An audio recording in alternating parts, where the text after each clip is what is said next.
अस्सलाम वालेकुम दोस्तों, डे स्कूप टीवी से मैं हूं वकील रहमान।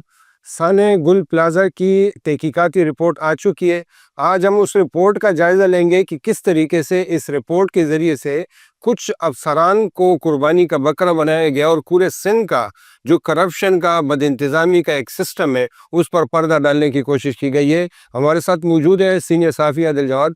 आदिल साहब, ये जो रिपोर्ट है इसमें क्या वो किस तरीके से जो वो अफसरान हैं, जो मुख्तलिफ इदारों के नेग्लिजेंस है, उसको बचाकर और कुछ अफसरान पर जो है वो पूरी उसका जो है बोझ मलबा डाला गया, इसकी जो है कुछ तफसीलात शेयर करें। देखें, ये मतलब मैं कहूँगा तो ऐसा लगेगा कि हम साफ़ी और वो जब सिंध गवर्नमेंट के बारे में बात करते हैं तो ऐसा लगता है कि जैसे हम हर वक्त कंप्लेन ही करते रहते हैं, लेकिन हम ढूंढते हैं कि कोई अच्छी बात सिंध गवर्नमेंट या सिंध के हवाले से हमें मिले तो हम वो रिपोर्ट करें। लेकिन हर जगह वही, अब गुल प्लाजा के इंसिडेंट में एक देखें, एक कल मरियम नवाज़ ने एक इंसिडेंट हुआ एक बच्चे का, बहुत मतलब हॉरिबल इंसिडेंट है, बहुत अफसोसनाक। उसमें पंजाब हुकूमत की गलती, उस पर मीडिया ने उधेड़ के रख दिया उनको। लेकिन मरियम नवाज़ की जानिब से मीडिया के ऊपर हमला करने के बजाय मरियम नवाज़ ने अपने रिस्पॉन्सिबल लोगों को वो किया है, उनके सामने बैठ के सबको सामने रखा है। अब यहाँ क्या है, एक मरतबा फिर हमें वही नज़र आया कि मामले को बस छोटे लोगों पे नज़ला गिरा के, और जो असल जो प्रॉब्लम की जड़ है, यानी वो जो सिस्टम है जहाँ पे नाअहल लोग आपने रखे हुए हैं, उनकी क्राइटेरिया ही नहीं, ये नहीं है कि वो किस, उनका क्राइटेरिया ये नहीं है कि वो जिस ओहदे पे बैठे हैं उस पे काम करें, बल्कि उनका क्राइटेरिया कुछ और है। उनके कुछ और मकासद हैं, उनकी कोई और सलाहियतें, उन पैसे कमाने की सलाहियतें हैं, वो इम्पॉर्टेंट है। तो वो सारा मसला वही है। अब इस रिपोर्ट में जैसे आपने कहा कि अब इसके दो पार्ट हैं, एक तो कमिश्नर कराची जो हैं और एडिशनल आईजी कराची, इन्होंने ये रिपोर्ट तरतीब दी है, यानी कराची पुलिस के चीफ और कमिश्नर कराची जो कराची में म्यूनसिपल उसके एडमिनिस्ट्रेटिव साइड के हेड हैं, और उन्होंने बड़ी अच्छी रिपोर्ट बनाई है और इसके अंदर बड़ी जो है बिल्कुल फैक्ट फाइंडिंग करके दी है कि भाई किस वजह से ये आग लगी, उसकी क्या क्या वजूहात थी, क्या क्या उसको उसमें क्यों इतनी ज़्यादा वो तेज़ी से फैली, क्यों वो वक्त पे बुझाई ना जा सकी, क्यों इतने ज़्यादा लोगों का जानी नुकसान हुआ। इन सब को उन्होंने फिक्स किया है, बिल्कुल क्लैरिटी के साथ बताया है कि किस तरह क्या वजह बनी। अब इस फैक्ट फाइंडिंग रिपोर्ट की बेस पे एक सिंध गवर्नमेंट के स्टार वज़रा हैं चार, शर्जील इनाम मेमन वज़ीर आला के उम्मीदवार, नासिर हुसैन शाह साहब वज़ीर आला के उम्मीदवार। यानी अगर मुराद अली शाह को सिंध गवर्नमेंट किसी टाइम पे ये समझती है कि वज़ीर आला नहीं हो, तो दो जो पक्के कंटेंडर्स हैं इसके, जो उम्मीदवार हैं, जो मजबूत उम्मीदवार हैं, वो एक नासिर हुसैन शाह साहब है और एक शर्जील इनाम मेमन साहब है। बिल्कुल। तो ये दोनों इस कमेटी में, और ज़ियाउल हसन लंजार जो इस वक्त सिंध होम मिनिस्टर हैं, तो होम मिनिस्टर वो भी है। मतलब इंतहाई करीबी तरीन सिंध गवर्नमेंट के, मतलब बहुत किचन कैबिनेट का हिस्सा जिसे कहते, तो कैबिनेट की सब कमेटी, और एक सईद गनी साहब हैं जो उनका पॉलिटिकल फेस है स्पेशली कराची के लिए। उस कमेटी ने क्या किया कि उसने वही काम किया जो कि उनसे तवक्को की जा रही। उन्होंने असल जिम्मेदारों की तयन भी नहीं किया और ख़ुद अपनी रिपोर्ट पे ही अदम एतमाद का इज़हार करते हुए कहा कि जुडिशल इंक्वायरी करा लें। अच्छा। मतलब वो हमले को लिंगर ऑन किया, और कुछ छोटी मोटी जो रिकमेंडेशन की वो इंतहाई गलत, जिन लोगों ने काम किया उनके ऊपर उनका एक्शन हो गया, उन पे एक्शन है। खैर, मैं इसकी तफसील आपको बाद में बताऊंगा, पहले हम इस रिपोर्ट पे बात करते हैं। अब इस रिपोर्ट के मुताबिक जो है गुल प्लाजा में टोटल 1153 दुकानें हैं। ठीक है। ठीक है, और हर फ्लोर जो है इसका मखसूस दुकानों के लिए समझा जाता है। तो इस रिपोर्ट के मुताबिक गुल प्लाजा जो कि 5 मंजिला इमारत है, जिसमें बेसमेंट है, ग्राउंड है, मेजनाइन फ्लोर है, फिर फर्स्ट फ्लोर है, फिर सेकंड फ्लोर है। ठीक है। ठीक है, ये इसके 5 फ्लोर हैं। इन 5 फ्लोर में टोटल 1153 1153 दुकानें हैं।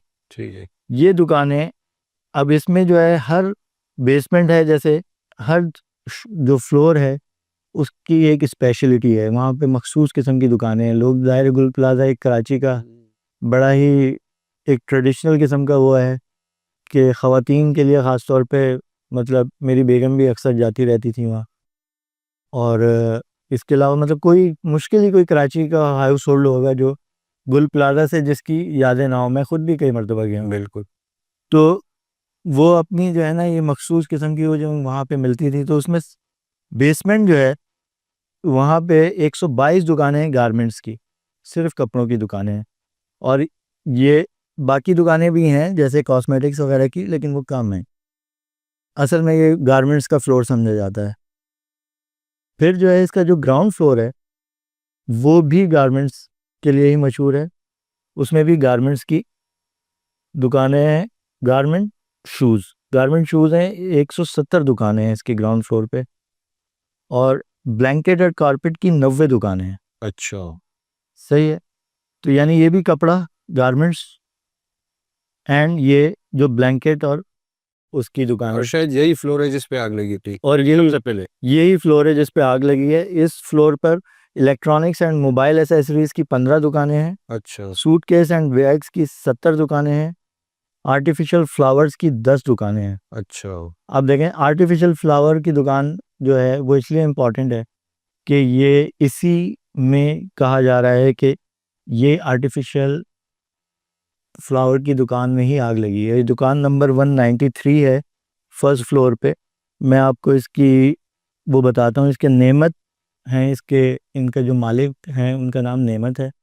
और ये उस वक्त जिस वक्त ये दुकान में आग लगी है तकरीबन 10:13 पर, 13 से 15 मिनट के दरमियान रिपोर्ट हुई है।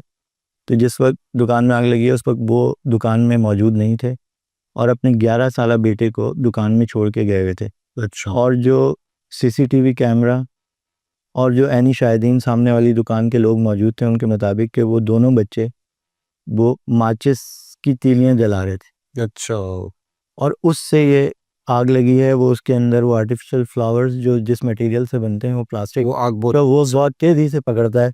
फिर इस फ्लोर पे जैसा कि मैंने आपको बताया कि सिर्फ गारमेंट शॉप्स हैं और इसकी ब्लैंकेट की शॉप्स हैं, तो ये कालीनों की शॉप्स हैं 90 के करीब। तो ये इन्होंने ये सारे गारमेंट्स था, इन्होंने बहुत तेज़ी से फ्लेमेबल मटेरियल था, इसने आग पकड़ी। अब आग पकड़ी है उसके बाद जो है सबसे पहले जो बिल्डिंग की मैनेजमेंट है उनको बताया गया, उन्होंने थोड़े बहुत जो सेफ्टी आलात उनके पास थे उससे उन्होंने आग बुझाने की कोशिश की है करीब के दुकानदारों ने, लेकिन आग नहीं बुझी है। फिर ये इंक्वायरी रिपोर्ट ये बताती है कि फायर ब्रिगेड की टीम को जो इत्तला मिली है 10:15 पर भी आग लगी है और स्विच ऑफ किए गए हैं इलेक्ट्रिसिटी के 10:20 पर, और ये कराए हैं बिल्डिंग मैनेजमेंट ने। सबसे पहले बिल्डिंग के मैनेजमेंट को पता लगा, जो पास्ता साहब इसके हेड हैं, उनके बयान के मुताबिक उन्होंने जो भी इक्विपमेंट और वो मौजूद था, पहले उस दुकान के सामने वाले जो दुकानदार थे उन्होंने कोशिश की है। फिर मैनेजमेंट को पता लगा, मैनेजमेंट आई है। सब 10:15 पर आग लगी है। इलेक्ट्रिसिटी स्विच जो है चौकीदारों ने ऑफ किए हैं 10:20 पर। अच्छा, अब ये भी एक वजह कही जाती है कि अब देखें चौकीदारों ने तो अपने तौर पे एक प्रिकॉशन लिया, लेकिन एक ये भी वजह कही जाती है कि चूंकि एकदम अंधेरा फैल गया तो लोग से वो नहीं कर सके, लोग आग बुझाने का काम किया, लोग फंस गए, लोग डर गए, पैनिक कर गए, खौफजदा हो गए। तनवीर पास्ता का कहना है कि 10:23 पर उन्होंने के इलेक्ट्रिक को फ़ोन किया है और उन्होंने भी यही काम किया है कि बिजली मेन उधर से डिस्कनेक्ट कराई है सबसे पहले। तो इसका मतलब ये तनवीर पास्ता ही का होगा ना चौकीदारों को कि फौरी तौर पे बिजली बंद कर दी जाए। केएमसी को फ़ोन किया गया है 10 बजकर, फायर हेल्पलाइन के लिए 10:26 पर। अब्दुल समद है प्राइवेट शॉप ओनर, इन्होंने फ़ोन किया। पुलिस इमरजेंसी हेल्पलाइन 15 पर एक गुजरते हुए एक अवैस नामी शख्स हैं, एक रागीर, उन्होंने फ़ोन किया 10:30 पर। अच्छा, के इलेक्ट्रिक की जो व्हीकल है वो सबसे पहले आई है गुल प्लाजा, वो 10:34 पर वहाँ पहुंची है। उसके बाद शहरियार ने किया 10:36 पर रेस्क्यू 1122 पर कॉल। एसएचओ जो गुल प्लाजा पर पहुंचे हैं वो पहुंचे हैं 10:32 पर। अच्छा, और KMC fire tender reach at M A Jinnah road side 10:40 पर। अच्छा, अब ये जो है ये इससे साबित होता है, ये उन्होंने जो सीसीटीवी फुटेज जो मिली है, जो डिग्री से इन्हें उसके वो मिले हैं, उसको उन्होंने रिकवर कराया। कुछ तो कैमरे के नहीं मिले हैं, कुछ के मिले हैं। तो उससे पता लगा है कि ये पहुंच गए थे 10:40 पर। यानी पहली कॉल गई है अब्दुल समद ने जो की है 10:26 पर, और ये आप अंदाज़ा लगा लें कि ये 10 और 4 14 मिनट में 15 मिनट में फायर डिपार्टमेंट पहुंच गया था। लेकिन इसमें एक और मसला हुआ है। वो मसला ये हुआ है कि फायर डिपार्टमेंट इस रिपोर्ट के मुताबिक जब फायर डिपार्टमेंट की एक गाड़ी आग बुझाने वाली और एक पानी का टैंकर बाउज़र जिसे कहते हैं जिसमें पानी के साथ वो आई है, उन्होंने आग बुझाने की कोशिश की है, लेकिन वो बाउज़र ख़त्म हो गया। आग ज़्यादा थी, बड़ी थी। 11 बजे तक इसे कैटेगरी 3 की आग डिक्लेयर कर दिया था फायर रेस्क्यू 1122 ने। तो लेकिन उसके बाद जो फायर ब्रिगेड की जो सेकंड गाड़ी आई है, फायर टेंडर रीच, वो पहुंचा है 10:53 पर। अच्छा, सही है। तो और फर्स्ट KWSB वाटर बोर्ड का जो पहला बाउज़र पहुंचा है, जो टैंकर पहुंचा है, वो 11:56 पर पहुंचा है। अच्छा, अब इस यानी फायर ब्रिगेड की गाड़ी पहुंच चुकी है। यानी तकरीबन 2 घंटे हो चुके। हाँ, 2 घंटे हो चुके, 2 घंटे नहीं। 10-14 पे अगर आग लगी थी, 10-13 पे, हाँ, और तो 12 बजे अगर अब पहुंच रही है, हाँ, अब तो तकरीबन पौने 2 घंटे, पौने 2 घंटे, बिल्कुल। पौने 2 घंटे, 10:15 पे ये लिख रहे हैं, 10:15 पे, तो यानी पूरे जो है, तो पहला 11:56 पर, पौने 2 घंटे बाद पहला, वो उस वक्त तक उनके पास ना पानी नहीं था। फायर टेंडर तो थे, पानी नहीं था उनके, वो लोग इक्विपमेंट नहीं है। बाकी तो दीगर चीज़ों की तो बातें छोड़ें कि फायर फाइटर, इसमें ये भी बताया गया है कि फायर फाइटर के पास कोई इक्विपमेंट नहीं है, कोई वो नहीं है, कटर्स नहीं है। बहुत सारी ऐसी जगह थी जहाँ पे अगर फायर टेंडर इक्विप होते, लोग निकल सकते थे। लोग निकल सकते थे। फर्स्ट फ्लोर पर जैसे ना, फर्स्ट फ्लोर पे जैसे ग्रिल्स तोड़ी जा सकती थी, कटर। फिर रिपोर्ट में बताया गया कि जो बिल्डिंग के जो इमरजेंसी एग्जिट्स हैं, वो या तो इंक्रोच हो चुके हैं। इसी रिपोर्ट के मुताबिक के जो लास्ट इसने विसिन बिल्डिंग कंट्रोल अथॉरिटी ने जो इसका वो किया है, इसको रेगुलराइज किया है 2013-14 में। आखिरी बार जो इसकी एक्स्ट्रा जो उन पे कंस्ट्रक्शन हुई थी, जो कि इलीगल कंस्ट्रक्शन थी, उसको रेगुलराइज किया है। उसके बाद भी कोई 50-60 दुकानें इजाफी बन चुकी हैं। तो वो उसके मुताबिक कोई 1100 के करीब दुकानें हैं, 1112। और इसमें मैंने आपको बताया कि टोटल कितनी दुकानें, 53 के करीब, 1100। तो ये दुकानें की वजह से वो इमरजेंसी एग्जिट बंद थे। दुकान इस बिल्डिंग में दाखिले के रास्ते कई बंद किए गए इंक्रोचमेंट की वजह से, जो नई दुकानें बनाने के लिए। और फिर वो जब 1.5 घंटे, पौने 2 घंटे बाद फायर हुए, तो उस वक्त तक तो आग इतनी फैल चुकी थी। उसके बाद तो फिर पाकिस्तान नेवी भी आई। उससे पहले जो है ये केपीटी वाले भी, केपीटी वाले भी आए होंगे पूरा। फिर तो वो इमरजेंसी डिक्लेयर गई। फिर पूरी सिविल एविएशन अथॉरिटी ने भी अपनी वो भेजी। तो उसके बाद बहुत आए, लेकिन वो आग फिर किसी के काबू में नहीं रही थी। तो ये तो बेसिक उसकी वजह बनी, जो इस कमेटी ने, मेरा ख्याल है कि बिल्कुल उसको क्लियर कर दिया, क्योंकि इसमें सारी चीज़ें एविडेंस के साथ हैं, सामने दुकानदारों के भी बयान आते हैं, वो भी हैं। अब इसमें किसको आप रिस्पॉन्सिबल करेंगे? अब इस कमेटी की रिपोर्ट पे जो हमारे स्टार वुज़रा की कमेटी बैठी, तो उसने क्या किया, उसका मैं बताता हूँ आपको। अब उन्होंने जो है उस इदारे पे अफसर, सबसे पहले तो उस पर मलबा गिराया कि जिस इदारे ने अपना काम किया था। अच्छा, वो इदारा है सिविल डिफेंस डिपार्टमेंट। अब सिविल डिफेंस डिपार्टमेंट ने खुद इसकी जो सब कमेटी, जो कैबिनेट की सब कमेटी है, इसकी जो रिकमेंडेशन है, उसमें उन्होंने लिखा है कि मल्टीपल टाइम उन्होंने फायर सेफ्टी ऑडिट किया।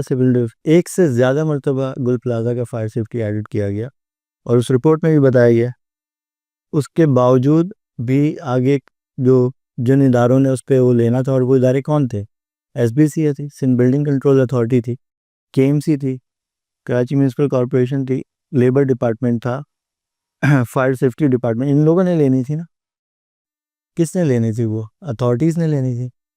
तो उनको उनके जो है एक civil director additional controller civil defence district south Karachi जो हैं, उनको फौरी तौर पे सस्पेंड कर दिया गया। और सस्पेंड करने की वजह क्या है कि उन्होंने अपने आला अफसरान से, यानी अपने बॉस से अपनी बात मनवाई क्यों नहीं। अच्छा, क्योंकि उन्होंने अपनी रिपोर्ट भेज दी, सब कुछ कर दिया, कानूनी तकाज़े पूरे कर दी, लेकिन उन्होंने बात मनवाई अपने बॉस से क्यों नहीं मनवाई? इस बात पे बॉस को कुछ नहीं कहा, उनको वो कर दिया। बॉस कौन होगा? कोई वजीर होगा, जाहिर है, कोई सेक्रेटरी होगा, मंदूर नज़र होगा, कोई यानी उन्होंने सिस्टम होगा, कोई ताकतवर आदमी। अपनी ऑडिट रिपोर्टें भी बनानी थी, अपने अफसरान से भी मनवाने थे, SBCA में भी जाके लड़ना था, शायद के लेटर तो उन्होंने लिखे थे और मनवाने का तो कोई मतलब समझ नहीं आता। और अगर इसी उसका करना है तो सबसे पहले तो फिर मुर्तज़ा वहाब को करना चाहिए, क्योंकि वो तो टीवी पे बैठ के कह रहे हैं।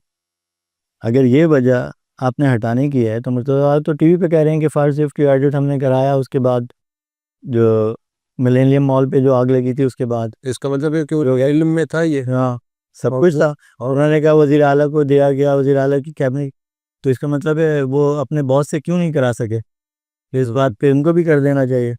फिर दूसरा नज़र दिलाई है Karachi water and sewerage board पे कि वहाँ पे जो है फायर टेंडर जो है ना बहुत देर से आए, जिसकी वजह से फायर फाइटिंग का काम मुतासर हुआ। उनके चीफ इंजीनियर बल्क हैं, उनको सस्पेंड किया गया है और डिपार्टमेंटल एक्शन उनके लिए किया गया है। उससे ये एक इन पे नज़ला गिरा दिया, ये किसी हद तक सही है। वाटर बोर्ड पे मुझे समझ आता है कि बिल्कुल उनकी वो है गफलत है, लेकिन एक कराची में फिर अगेन ये कहेंगे कि कराची में वो आया है नीपा चौरंगी पे जो वाटर हाइड्रेंट है वहाँ से रात के 9-10 बजे वाटर टैंकर को आने में ये ट्रैफिक का निज़ाम किसने सही करना है? पूरा यूनिवर्सिटी रोड आपने ख़राब किया हुआ है सालों से, किसने सही करना है? वाटर बोर्ड की उस ड्राइवर की या उसकी पर वो है गलती, या वो सिस्टम की है जो वो रोड नहीं बनने दे रही? ट्रैफिक का निज़ाम ही नहीं है शहर में कोई। अगर वो सही होता तो वो टाइम पे पहुंच जाता। उसे कोई उन पे कुछ नहीं किया, लेकिन वाटर बोर्ड वाले को सस्पेंड कर दिया। यहाँ तक तो चले। अब बिल्डिंग मैनेजमेंट गुल प्लाजा, मेरे नज़दीक अगर मैं इंसाफ के उस पे हूँ तो सबसे ज़्यादा कसूरवार जो इसमें है वो बिल्डिंग मैनेजमेंट है गुल प्लाजे की। मेरे हिसाब, क्योंकि वो हैं असल बेनिफिशरी इस पूरे सिस्टम के। उन्होंने 50-60 इजाफी दुकानें बनाई हुई हैं, कब्जे कराए हुए हैं। 17 लाख रुपए तो सिर्फ वो मेंटेनेंस की मद में लेते हैं। एक माफिया है वो पूरी। वो जो है 17 लाख रुपए उनको, और इन दुकानों के किराए ज़्यादातर दुकानें 90% दुकानें किराए पे हैं वहाँ पे, ये इन्हीं का कहना है। तो ये उनका एक सिस्टम था जिसके ज़रिए वो जो इजाफी दुकानें उनके किराए आ रहे थे। खा रहे थे। एक लाखों रुपए करोड़ों रुपए का ये गेम है। गुल प्लाजा में अगर आपकी 50 दुकानें हैं तो आप अंदाज़ा लगाएं ना। और फिर जो ऑडिट इनको ज़ारे नोटिस भी किए थे तो उस पर भी इसी कमेटी ने कोई अमल दरामद नहीं होने दिया। हाँ, तो इनके लिए बिल्डिंग कमेटी के लिए कि the role to conduct of the building, तो वो कह रहे हैं कि इसके लिए रिकमेंड किया है कि सिविल डिफेंस के रिपीटेड, अच्छा इनको इस पे कह रहे हैं कि सिविल डिफेंस ने रिपीटेड नोटिस भी किए हैं इनको। सिविल डिफेंस वाले के साथ तो खैर बहुत ही बुरा हुआ है। The role of conduct of the building manager shall be examined by the police during the course of investigation. अब वो पुलिस पे डाल दिया अच्छा। कि वो पुलिस करे इसका रोल। इफ क्रिमिनल और violating of safety laws establish appropriate legal action shall be initiated against the responsible person accordance with law। अब वो पुलिस पे डाल दिया है, वो पुलिस को देखें, मतलब लंबा कर दिया ना, मतलब वो पुलिस को मैनेज करेंगे वो। कमज़ोर को हाँ। पकड़ लिया। मैं समझता हूँ कि सबसे ज़्यादा जो कसूरवार है वो सिंध बिल्डिंग कंट्रोल अथॉरिटी है, जिसका काम था, जिसने उसको रेगुलराइज़ किया। पहले तो उसको बनने क्यों दिया, फिर उसको रेगुलराइज़ किया, तो उसमें ये सारी चीज़ों को देखना उनका काम था ना। उसके नक्शे में तब्दीली कराते, अगर उसको रेगुलराइज कर भी रहे थे तो आप उसको कम से कम बेसिक चीज़ें तो सही कराएं ना उनकी। वो उन्होंने कुछ नहीं किया गया। में कुछ नहीं किया। तो एसबीसी ये देखे ना, इस सबसे ज़्यादा कमाऊ कूद इदारा कहा जाता है सिंध गवर्नमेंट। उसने किसी को सस्पेंड नहीं किया। उसमें ना किसी को सस्पेंड किया ना कुछ किया, कि उसको डिटरमिन किया जाए, और डिटरमिन कौन करे ये भी नहीं कहा। अच्छा। भाई ये जो है इसमें इनको जो है ना, it needs to be need whether the final building safety regulation were implemented और not, directed to minutely examine these irregularities. बस वो जो है वो देखें, उसको डिटरमिन किया जाए कि वो क्या इरेगुलरिटीज़ हैं जो कि इतनी सामने हैं, सबके सामने हैं, फिर भी उसके लिए फिर आखिर में इन्होंने जो है ना वो जुडिशल इंक्वायरी रिकमेंड कर दी है कि ये जो है ये रिटायर्ड जज नहीं, उस पर भी एतमाद नहीं है। हाँ, तो chief justice Hussain high court जो है ना यानी उसको बिल्कुल ही एक, लेकिन अभी वो 27वीं तरमीम के बाद तो कह रहे हैं कि जुडिशरी का भी कोई हाल नहीं है, तो वो हम उस पर डाल दिया, कोई कुछ पुलिस को दे दिया, कुछ अपना गन आहिस्ता आहिस्ता, सब हिस्सेदार हैं ना। कुछ कुछ कहा कि पुलिस को तुम मैनेज करो, कुछ गन तुम उठाओ, कुछ गन जो है वो ये जुडिशरी उठाए। लेकिन मसलों का हल नहीं करवाया। बुनियादी तौर पर मामले को ठंडा करने की कोशिश की गई और ठंडा कर दिया है बल्कि बस कर दिया आपने, एक तरह से इंक्वायरी रिपोर्ट दे दी, चीज़ें दे दी, ख़त्म हो गई। कल पंजाब में वाक़या हो गया, मीडिया भी आगे बढ़ गया, बस हो गया ना। बस मीडिया ने 1 हफ़्ता दे दिया, 1 हफ़्ता 10 दिन, वो भी इन्हीं की नाअहली की वजह से। वरना मीडिया तो इतना बेरहम है कि वो तो उसे इंटरनेशनल जो है ना पॉलिटिक्स, उसे जो है वो हमारे जो बरसर इक़्तिदार लोगों की प्रेस रिलीज़ें, प्रेस कॉन्फ्रेंसें, वो उससे फुर्सत मिले तो मीडिया दिखाएगा ना असल अवामी इश्यूज़ को। ये भी तो एक मजबूरी थी, ये लोग जल रहे थे रोड पे, क्या करते? बिल्कुल ऐसे ही है। देखना मजबूरी थी ना, लोग देख रहे थे, क्या करते? वो तो दिखाना पड़ा, और 8 दिन दिखाना पड़ा, बुझा नहीं सके आप 8 दिन तक वो। तो बस ये है हमारे, मतलब ये जैसे माजी में इस तरह के हादसात हुए, सानहात हुए, एक और सानहा इसी तरह से एक इंक्वायरी रिपोर्ट की वजह से दब गया। और हम तो तवक्को कर रहे थे कि इंक्वायरी रिपोर्ट के नतीजे में कोई बेहतरी आएगी, कोई बहुत बड़ी कमेटियाँ बनेंगी, SBCA के बारे में कुछ और किया जाएगा कि इस इदारों को किस तरह बेहतर करना है, फायर फाइटिंग सिस्टम के लिए कोई बड़े बजट रखे जाएंगे कि फाइटिंग सिस्टम बेहतर हो। लेकिन कुछ नहीं हुआ, वही रिपोर्ट, वही इंक्वायरी रिपोर्ट और वही मामला उसी तरह ख़त्म कर दिया गया है। न आपके ख़्याल में इसका अंजाम किस तरह होना चाहिए था, इसकी तहकीकात किस तरह होनी चाहिए थी? क्या इस्तीफ़ा मुर्तज़ा वहाब को देना चाहिए था, वज़ीर आला सिंध को मुस्ताफ़ी होना चाहिए था, या क्या होना चाहिए था? आप अपने कमेंट्स बॉक्स में अपने इज़हार करें। अपना ख्याल रखें। अल्लाह हाफ़िज़।